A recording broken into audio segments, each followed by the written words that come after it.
David says in the next verse, even though I walk through the valley of the shadow of death,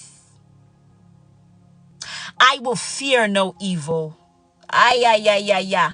He says, even if I walk through the valley of the shadow of death, I will fear no evil. What are you going through this morning?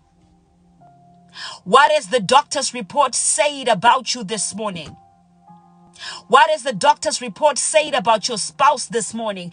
David says, even though I walk through the valley of the shadow of death, I will fear no evil. David makes a decision. He says, as for me, I will fear no evil. I want somebody to lift up in audacity this morning and make a declaration, a bold announcement in the corridors of destiny that concerning me, I will fear no evil.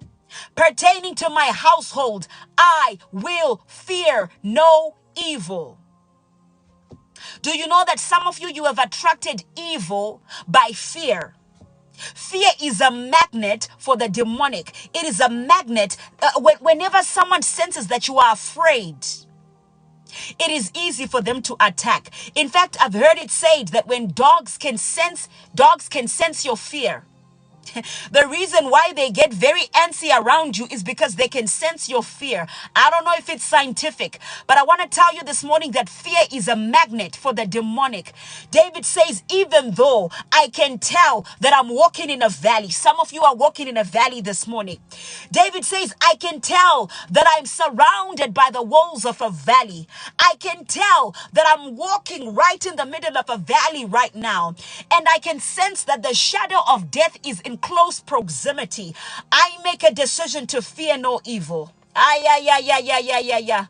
There are some of you, the scripture says that which I feared the most. Job says, there was something I feared, and the very thing I feared the most came upon me. Do you know that some of the things that have happened in your life are a self-fulfilling prophecy? They are a self-fulfilling prophecy because you feared the thing so much. A woman can step into marriage, and because she has been heartbroken for so long, because she has been disappointed for so long, because every single one of the relationships she was in, she was cheated on, she can step into marriage and sabotage her own blessing. She can sabotage a good thing because she expects the worst out of that marriage. A man can step into a marriage, and because all he knows is to be used by women. All he knows is to be loved for his money. All he knows is to be loved because he drives a good car and he lives in a good house. All he knows is women that have come and sucked and leached out of him. He can step into a healthy marriage with a good woman and self-sabotage. Fear can be a magnet for the demonic. There are some of you right now, you are in circumstances that were attracted by the fear you possessed. It has become a self-fulfilling prophecy.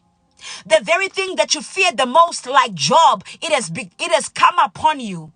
I need some of you this morning to divorce yourself from the spirit of fear.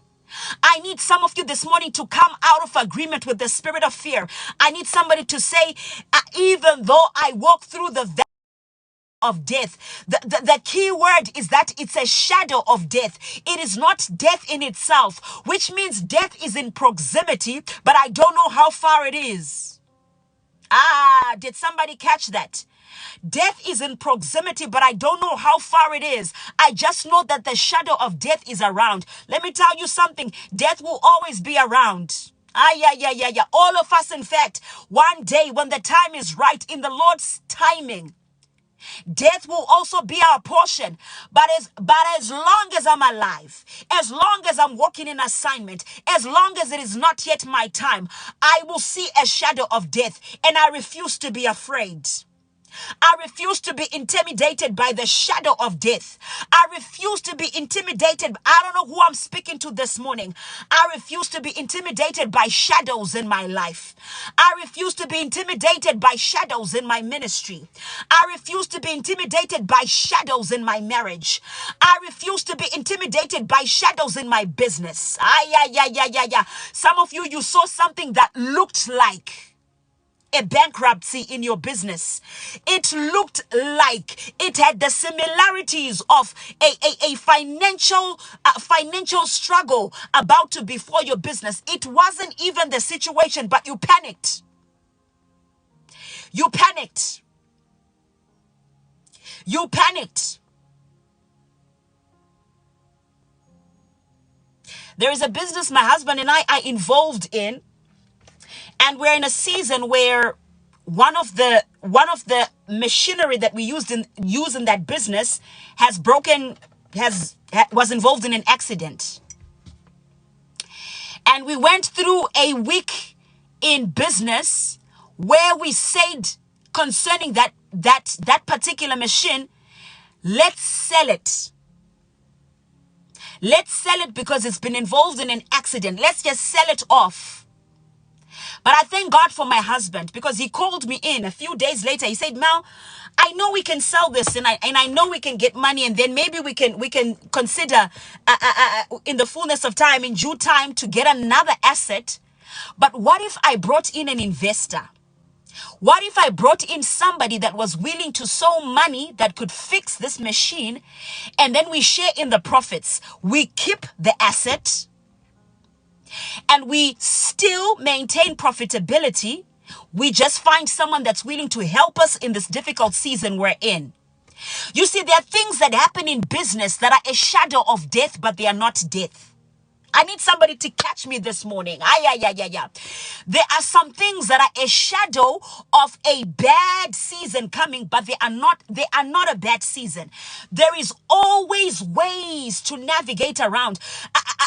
David understood that death was always going to be around. I need somebody to know that one day you will die, but when the time is right. David says, this is not death. This is just intimidation. This is not death. This is a shadow of death. You've made destiny-defining decisions because you saw a shadow. I don't know if I'm communicating this morning. Some of you made life-defining, destiny-defining decisions, life-altering decisions because you saw a shadow.